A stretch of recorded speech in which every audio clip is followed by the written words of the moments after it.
Gihingusgan karon sa City Environment and Natural Resources Office kung Senro nga ang programa sa lokal nga panggamhanan sa Tagum nga serbisyo suyop septic sludge o 4S libre o wala matod pay bayad. Sa pagiginabi sa Brigada News Team ngadto kang Senro Department Head Engineer Vivian Bahalya, gibutyag niini nga wala matod pa sila nag-require sa mga mo-avail niini nga mohatag og kwarta ingon man mohatag og pangkaon sa ilang mga trabahante. Dili na compulsory mahatag snacks kay kuan mangguna siya kanang kumbaga time mangguna na ay compensated sila anang pagserbisyo o kumbaga swildado mangguna sila sa gobyerno non need jud siya nga maghatag og snacks.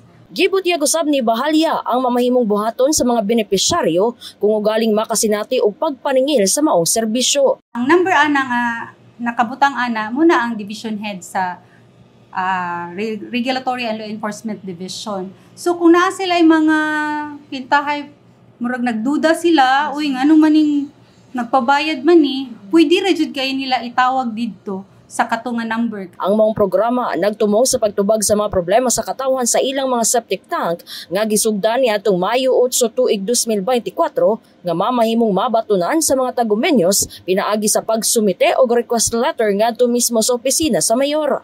I-forward po na diri sa amua kay para ma-encode na mo sa among computer, ma-appeal sila sa schedule. Kay naka-schedule man na muna gani akong kuan nga naanami karon sa October, November.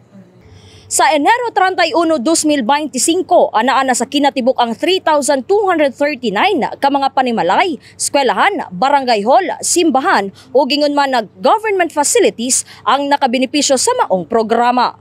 In the heart of changing lives, kini si Brigada Jazzy Maluluyon, Brigada News.